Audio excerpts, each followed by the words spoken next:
Ya, Assalamualaikum warahmatullahi wabarakatuh. Halo teman-teman, di video kali ini saya akan mengulas tentang MotoGP ya teman-teman.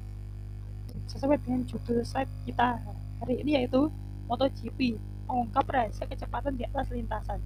Jadi, saya akan menjelaskan atau mengasih tahu tentang hal-hal yang berkaitan tentang MotoGP dalam video ini ya teman-teman. Rahasia dibalik MotoGP.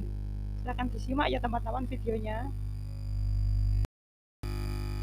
Ya baik, yang pertama yaitu apa itu MotoGP. Jadi teman-teman, MotoGP itu adalah kelas tertinggi balap motor dunia, berada di bawah naungan FIM ya teman-teman. Untuk motor MotoGP itu musim ini ada 5 jenis motor, yaitu Yamaha, Ducati, Honda, KTM, dan Aprilia. Adapun pabrikan yang sudah tidak berkompetisi seperti Suzuki, Kawasaki, MV Agusta, dan lain sebagainya. Jadi setiap musim MotoGP itu terdiri dari lebih dari 20 seri di berbagai negara. Adapun pembalap itu mengendarai motor prototipe ya teman-teman. Motor prototipe itu maksudnya motor yang tidak dijual untuk umum atau secara khusus ya teman-teman. Itu. Kemudian teknologi di balik kecepatan. Jadi MotoGP saat ini menggunakan mesin 1000 cc ya teman-teman, yang mampu melaju lebih dari 360 km per jam. Selain itu juga terdapat aerodinamika atau sayap winglet. Tujuannya untuk menjaga kestabilan saat kecepatan tinggi ya teman-teman. Selain itu ada juga teknologi elektronik. Selain traction control, launch control, itu ya teman-teman, ada ride height device juga ya teman-teman. Kemudian untuk ban itu biasanya untuk musim ini menggunakan ban misalnya teman-teman yang dirancang untuk grip maksimal secara optimal, dan juga itu pokoknya supaya optimal dan maksimal. Kelebihan ban misalnya ini ya teman-teman. Selanjutnya peran pembalap ya teman-teman. Jadi pembalap MotoGP itu bukan hanya sekedar pengendara saja, tapi juga pengontrol data dan juga strategi. Jadi mereka bukan sekedar menaiki motor seperti itu, tidak ya teman-teman, tapi juga memainkan skill dan juga strategi. Tentu mereka harus memiliki refleks cepat, terutama menghindari kecelakaan, kemudian memiliki ketahanan fisik yang ekstrim, dan juga pemahaman teknis motor ya teman-teman. Jadi setiap lap atau putaran itu menjadi ujian konsentrasi, nyali, dan juga kecerdasan balapan. Jadi mereka dituntut untuk berani, konsentrasi, dan cerdas ya teman-teman, seperti itu. Kemudian selanjutnya yaitu tim dan mekanik. Jadi dalam satu tim MotoGP itu terdapat biasanya sekitar 30 hingga 40 orang ya teman-teman. Termasuk itu kru chief atau kepala mekanik, kemudian insinyur data, mekanik mesin, dan suspensi, kemudian strategi balapan. Jadi semua pihak atau orang yang bekerja dalam tim itu sama-sama menyesuaikan motor dengan gaya pembalap dan kondisi lintasan ya teman-teman. Jadi mereka harus bekerja sama, saling kolaborasi satu sama lain sesuai perannya masing-masing ya teman-teman. Kemudian faktor dan lingkungan ya teman-teman. Jadi dalam balapan MotoGP, cuaca itu sangat berpengaruh.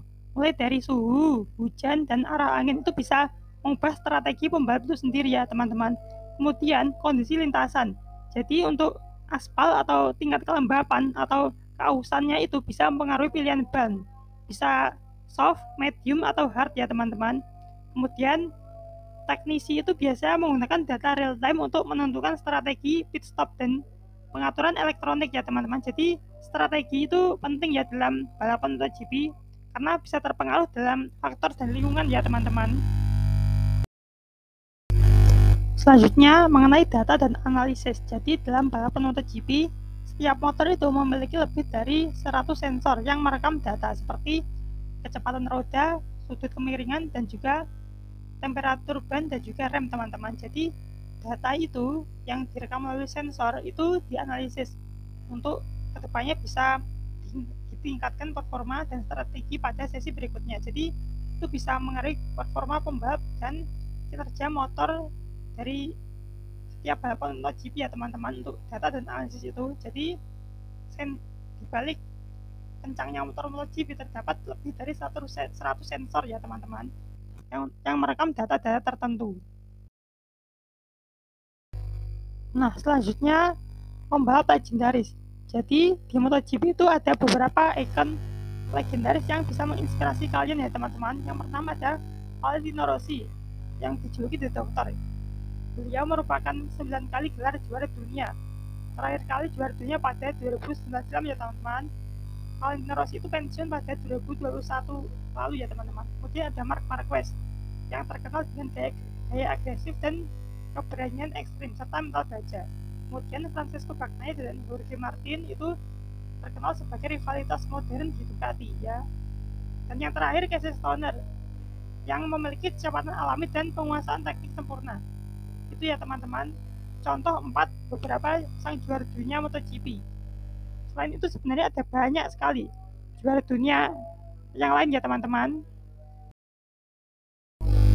Dan yang terakhir teman-teman, saya bisa mengambil kesimpulan dan juga pesan bahwa MotoGP itu merupakan perpaduan teknologi, sains, dan juga keberanian manusia yang dipadukan menjadi satu dan bisa mengukir sebuah kemenangan atau prestasi. Selain itu, kecepatan itu tidak hanya berasal dari mesin, tapi juga kolaborasi dan kecerdasan strategi. Jadi, yang paling utama itu adalah skill dari pembalap itu sendiri ya teman-teman.